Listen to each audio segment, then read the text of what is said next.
Reateg, PSD do Amapá. Em seguida, o deputado Hildo Rocha falará pela liderança do PMDB. Senhor presidente, senhores deputados e deputadas, o momento pelo qual passa o país com a Lava Jato animou-me a trazer ao conhecimento público atos ilícitos que membros do Ministério Público e Judiciário do meu Estado vêm praticando impunemente. Constam da medida cautelar no STJ 9772-AP os fatos a seguir. A senhora Regiane Gurgel Menezes Medeiros adquiriu em 2001 um imóvel e realizou os atos de transferência em cartório. Quando tentou apossar-se do imóvel, uma terceira pessoa impediu. Então ela ingressou em juízo. No processo, a terceira pessoa apresentou o traslado de escritura do mesmo livro, do mesmo cartório em que registrada a escritura de Regiane, mas com data anterior. Regiane, que vira o livro do cartório, teve a convicção de que o traslado apresentado pelo terceiro era falso. Então, informou o fato a seu advogado, que conseguiu reunir as seguintes provas da fraude. Traslado de venda a requerente, cuja escritura está incerta às folhas 197 e 198, do livro 19 do cartório do Amapá. Traslado de venda ao embargado, cuja escritura deveria estar incerta às folhas 195 e 196 do mesmo livro.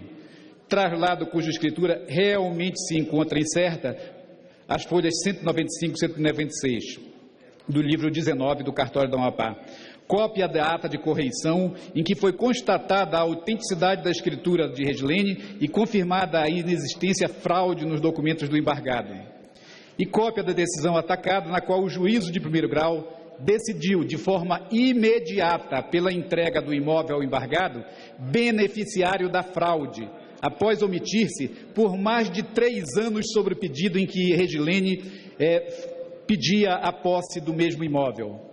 Nos autos da ação cautelar, a manifestação do ministro relator para que as irregularidades e fraudes narradas na petição fossem apresentadas perante a Corregedoria do Tribunal de Justiça de Origem e o Ministério Público. Consta nos mesmos autos cópia dos documentos que o advogado de Regiane provou ao senhor ministro que já procedera a representação para as autoridades citadas. Pois bem, senhores deputados e senhoras deputadas, até hoje nada foi apurado. Membros do Ministério Público e do Judiciário em meu Estado, o Amapá, estão acima da lei e da Constituição. Curiosamente, o marido de Regiane passou a responder a várias ações de improbidade, cuja investigação foi iniciada por escolha do Ministério Público na vara titularizada pela juíza Laide de Paula.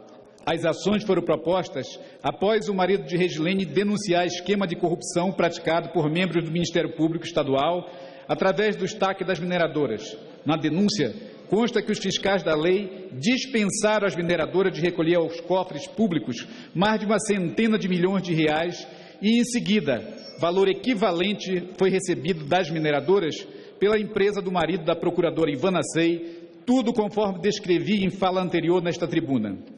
A réus inocentes, mas condenados pela mídia, respondendo o processo em razão de provas forjadas por alguns membros do Ministério Público em conluio com magistrados do meu Estado. E essas autoridades estão impunes. Hora de cortar na carne, senhores deputados e senhoras deputadas.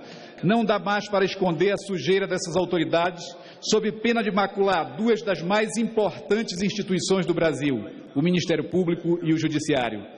Presidente, solicito que minha fala seja divulgada na Voz do Brasil e cópias dela e dos documentos anexos sejam enviadas ao CNJ e Conselho Nacional do Ministério Público, bem como ao Procurador-Geral da República.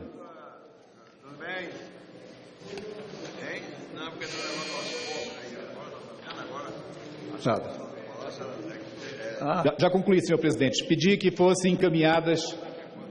Pois não, deputado Marcos Reateg, do PSD.